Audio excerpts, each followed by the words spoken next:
So we have two questions here. Number 19 says a truck and a car uniformly accelerate from rest to a velocity of 3 meters per second in equal time intervals. The truck is 10 times as massive as the car. Which of the following statements is correct?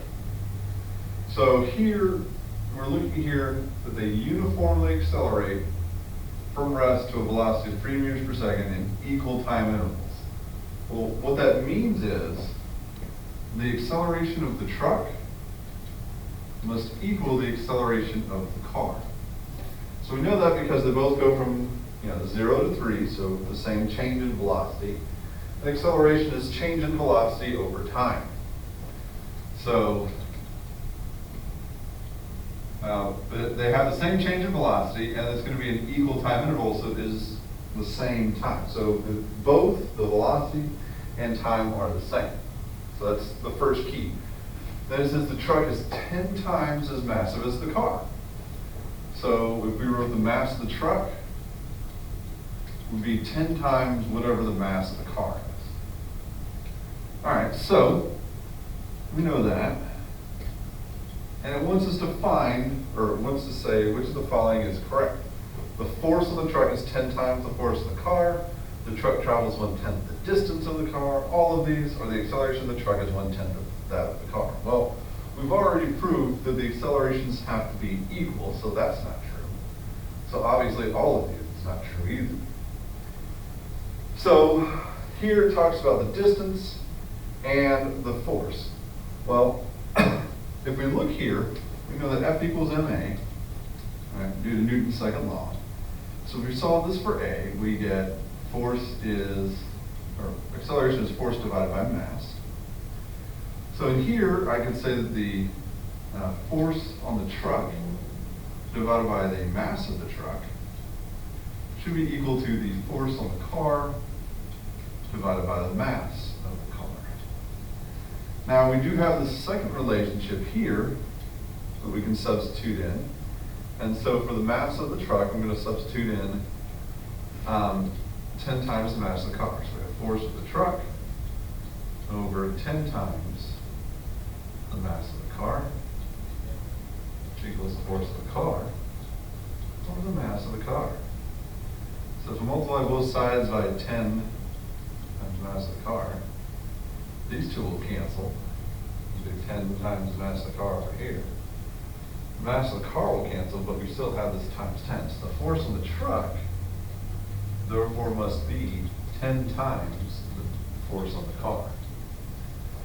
So that is the correct statement here.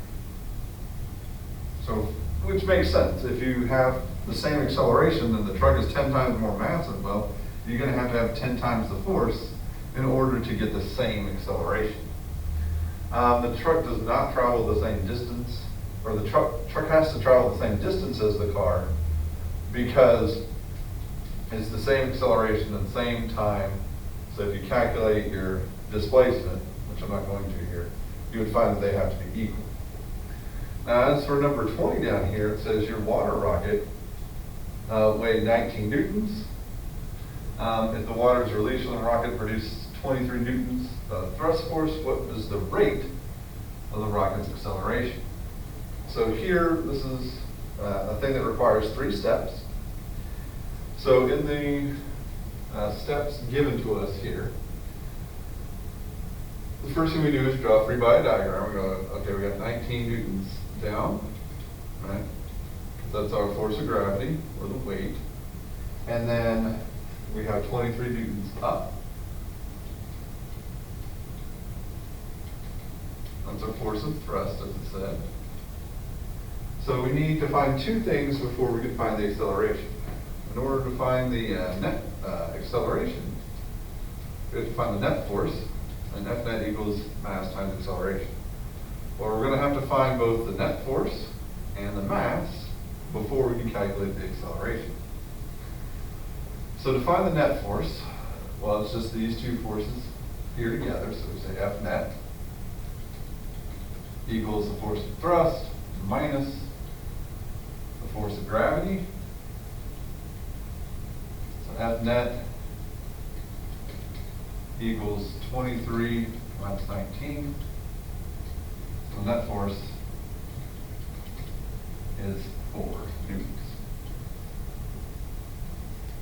So now we have to find the mass. So in order to find the mass, we know that force of gravity is equal to mass times the acceleration of gravity, and the force of gravity in this case is 19.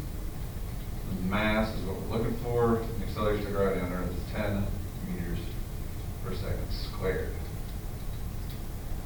So we'll divide both sides by 10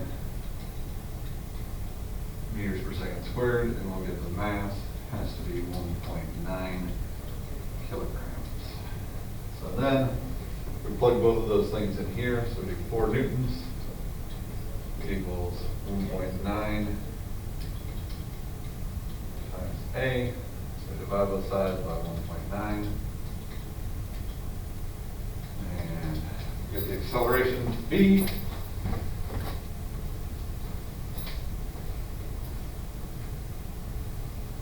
2.1.